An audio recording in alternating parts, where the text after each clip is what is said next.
Oh yeah. This is the original R8. I cannot believe it. Man, I have not driven one of these in a while.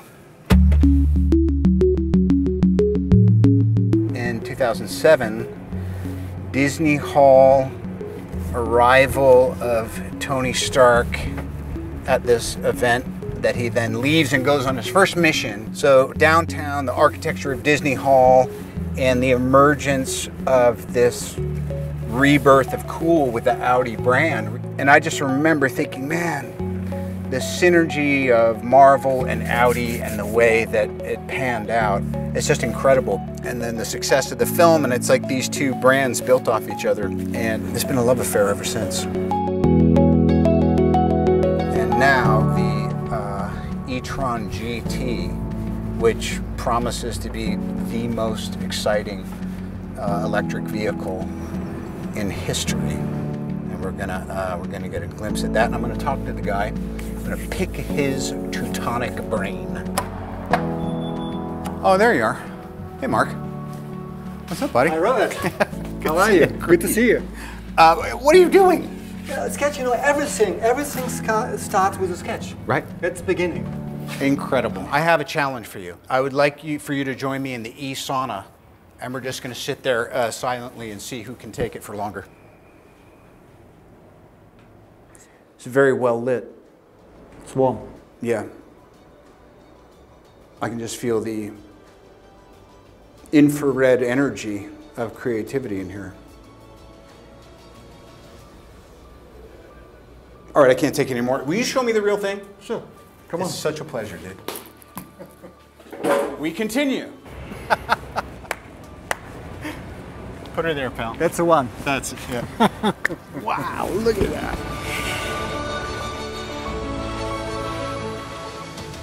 It seems really intuitive. It is, and really sporty. You know I need to drive it, right? Sure. You have driven it already. Well, I mean, as Tony Stark in Avengers 4, out in theaters spring 2019 I did, but this is us now, buddy. That looks like on. That looks like that. Whoo-wee, baby. Hoo-hoo! Hey everybody, it's Charlie. I got a lot of requests to do a video for this new Avengers Endgame Audi commercial that Robert Downey Jr. did. So this is just part of the larger integration that Marvel does with Audi going back to the first Iron Man film. So he does this for most of the big movies that he's featured in because, Audi did the integration with Marvel originally, so they signed a long-term deal. So Audi became Iron Man's car. So every time Iron Man would appear in a new movie with a brand new car that Audi wanted to hype up, they would do some special featurette like this. But there's also some questions about him driving the new e-tron during Avengers 4 because the last we saw him in the trailer, he was stuck in outer space with Nebula on the Guardian ship. So no worries, we'll break it down, and there's a new round of that IMAX ticket giveaway. All you have to do to enter is be a subscriber and leave your favorite Marvel commercial like this on the video, like your favorite funny ad. They did one with Tom Holland back during Spider-Man Homecoming, like a special ad hyping up Audi, but because it was Homecoming and he was 16, they used a driver's exam to do that. But that's basically what it was. It was an Audi ad for their brand new car. Spider-Man steals Flash Thompson's car later in the movie. It's an Audi TT. Happy Hogan drives an Audi A8, and they feature a couple of big shots of their dashboard and some of the systems. So it's a low-grade ad for their car that features what it can do, and in exchange for that, Marvel gets access to as many Audis as it wants to blow up. Like during Civil War when Black Panther was running down Winter Soldier and they chase through the tunnel and blow up all those Audis. So Robert Downey Jr. says that Tony Stark drives an Audi e-tron during Endgame. Why did he stop driving the R8? That probably has something to do with survivor's guilt and how he changes after the snapping. The whole thing about Thanos is he felt like the universe's population was growing too fast and everyone was overusing their planet's resources. So his solution was to get rid of half of all life, and then the people that survive could just go on with their lives like they were before, just doing the exact same things. Iron Man is supposed to be one of the more forward-thinking Avengers. He created a new element to generate insane amounts of clean energy in a really efficient way. So in a very Elon Musk way, it's only a matter of time before you would see him trying to integrate that technology into all of Stark Tech. Why wouldn't Tony Stark try to develop a line of technology that consumers could buy based on his arc reactor technology, electric cars, electric homes, all this clean, free energy available to the world? That feels like the direction that he would go in. We don't know exactly what he's going to be like when he gets back, but we do know that he is completely broken. So I have a feeling that when the car is featured in the movie with Tony Stark, yes, it's in the future after he gets back, so it's probably just a really short, upbeat moment in the film. So even though he's really broken, I think the thing that will catalyze him is when Ant-Man shows up with the quantum technology and they start to figure out a plan for how to save the universe. So even though everyone feels like Thor looks guilt-ridden and really pissed off, obviously that's not going to last for the entire film because that would be a huge bummer. So that's why I think all that trailer footage that they presented for us is just from the first little bit of the film before they figure out what's going on. Like Cap says, I don't know what I'm going to do if this doesn't work. Their plan to use quantum energy will probably start working, and that's when the film's pace will start to pick up. So the other big question though then is how does Tony Stark get back to planet Earth? I've seen a couple new theories since the trailer's been out for a couple weeks, and I've seen a lot of you have questions about what's going on with Pepper Potts and her rescue armor.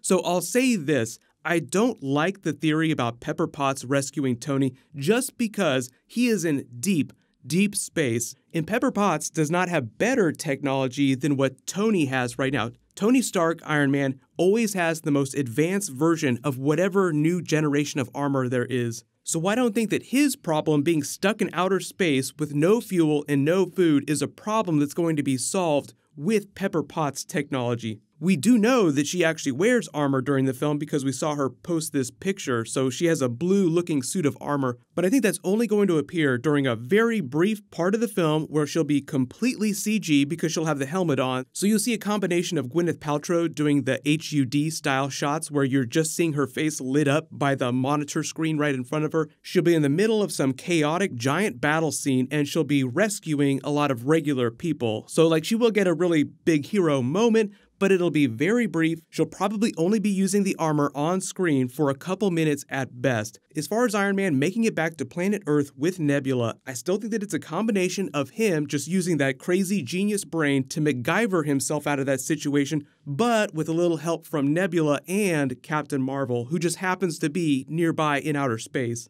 The other funny comments that I've seen recently too is that what about Wong? Because Wong has most of the same abilities as Doctor Strange. He's not quite as powerful and he doesn't have the Eye of Agamotto, but because right now he's the de facto guardian of the New York Sanctum, he's like the person that the Avengers could go to who's nearby who could help them with things like this. It's the same thing with Thor, Stormbreaker, and his ability to open the Bifrost. They probably just have a hard time pinpointing where Iron Man is. If you had Heimdall and you knew where he was, it'd be relatively easy to open a Bifrost to just go pick him up and bring him right back. What a coincidence that we lose Heimdall right before one of our major Avengers gets lost in outer space. I suppose you could also say that Wong's power only goes so far, like he could not open a wormhole to say like Sakaar, which is on the other end of the universe. So I know a lot of you have also started asking about the Doctor Strange sequel, which they finally confirmed. Scott Derrickson is coming back, but they don't have a screenwriter yet, so we don't know exactly when that movie is going to drop, but it's looking like May 2021. So it's still a couple years away. Don't worry, I'll do more videos about Phase 4 movies when they start to make more announcements.